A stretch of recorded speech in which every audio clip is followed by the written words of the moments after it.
વાત અમદાવાદની પણ કરી લઈએ। અમદાવાદમાં વરસાદને કારણે પાણીનો ભરાવો થયો છે। ચાણક્યપુરી રોડ પર ઢીચણસમા પાણી ભરાયા। ઘાટલોડિયા ચાણક્યપુરીના આ દ્રશ્યો છે। અહીંયા ઢીચણસમા પાણી ભરાયા છે। રોડ પર વરસાદી પાણી જમા થયું છે, જેના કારણે લોકોને અવરજવરમાં ભારે હાલાકી પડી રહી છે। તસવીરો જોઈ શકાય છે કે કારના ટાયર ડૂબી જાય એટલું પાણી રસ્તા પર છે। મુખ્ય માર્ગ પર પસાર થવામાં ભારે હાલાકી।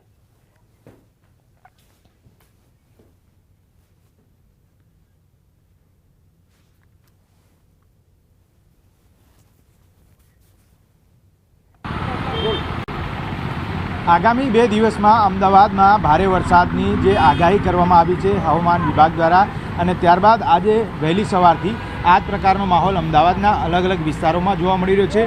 बात करिए चाणक्यपुरी विस्तार में कि ज्यां छेल्ला घणा समयथी जगदीश बंगलो रोड है, हरिविलास सोसायटी है सहितना अनेक रोडों पर पाणी ज पाणी जे छे ते सामान्य वरसादमां पण जोवा मळता होय छे। तेनुं कायमी निराकरण नहीं आवतुं तेवो स्थानिकोनो आक्षेप छे।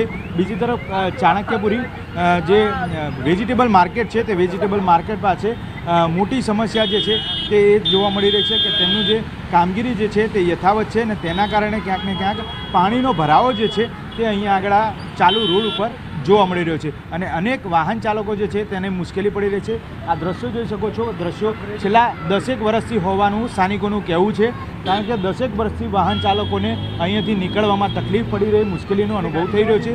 अनेक वाहनों जे छे ते वरसाद सामान्य पड़ता बंध थई जता होय छे अने पाणीमांथी तेमने पसार थवुं पड़े तेवी स्थिति छे। केटलाक स्थानिको छे तेमनी साथे वातचीत करवानो प्रयत्न करीशुं।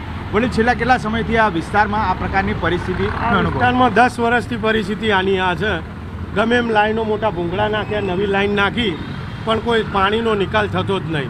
છોકરાઓને સ્કૂલે લેવા જવું, મેકવા જવું, થોડો ઘણો વરસાદ પડ્યો નહીં કે ચાલુ થયું નહીં।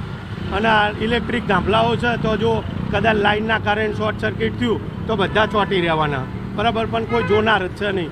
હમણાં કોર્પોરેટરને આવ્યા હતા, એ પોતે બધા એએમસીના માણસો લઈને ઢાંકણા બાંકણા ખોલાવરાયા, પણ સમસ્યાનું આનું કોઈ હલ જ થતું નહીં। કોર્પોરેટર આગળના વરસાદમાં બી આવ્યા હતા, 2 વખત આવીને ગયા, ઢાંકણા ખોલાવરાયા, પણ આ નીચાણો વિભાગ છે એટલે કોઈ સમસ્યાનું હલ થતું નહીં। પાણી તો એનું થોડો ઘણો બી વરસાદ આવી જાય ને તો ચક્કાજામ થઈ જાય, ભરાઈ જ જાય, કોઈ નિકાલ। આના લીધે બધા ગટરોમાંથી બેગ મારે છે એટલે બધા ઘરોમાં નીકળે પાણી।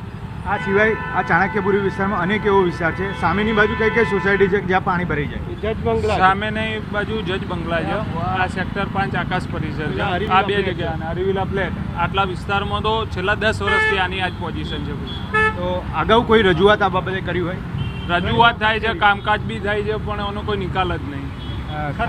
સ્થાનિકોનું કહેવું છે કે તેનું કાયમી નિરાકરણ આવે તે માટેની રજૂઆતો અનેક વખત કરવામાં આવી છે, પરંતુ તેમ છતાં પણ આ પરિસ્થિતિ ઠેરની ઠેર છે, ત્યારે આનો હલ ક્યારે આવે છે તે જોવું રહ્યું। કેમેરામેન પ્રકાશ દેસાઈ સાથે મૌલિક ગામેચા, ન્યૂઝ 18 ગુજરાતી, અમદાવાદ। તો અમદાવાદના વાસણા બેરેજના એક સાથે 24 ગેટ ખોલાયા છે। શહેરમાં વરસાદી માહોલ અને ઉપરવાસમાં પાણીની સતત આવક। ઉપરવાસમાંથી 50,000 ક્યુસેક પાણી આવવાની સંભાવના છે। શહેરમાં પાણી ભરાવાના સંકટથી બચવા બેરેજના દરવાજા ખોલાયા છે। બેરેજના 30 દરવાજા પૈકી 24 દરવાજા ખોલવામાં આવ્યા। શહેરી વિસ્તારમાં પાણીનો ભરાવો ન થાય તે માટે નિર્ણય કરાયો છે। વરસાદી માહોલ વચ્ચે તંત્રનો મહત્વપૂર્ણ નિર્ણય। નીચાણવાળા વિસ્તારોમાં એલર્ટ પણ અપાયું છે। વધુ માહિતી મેળવી સંવાદદાતા પ્રણવ પટેલ મારી સાથે જોડાયા છે। પ્રણવ, વાસણા બેરેજના દરવાજા ખોલવામાં આવ્યા છે, જો હજુ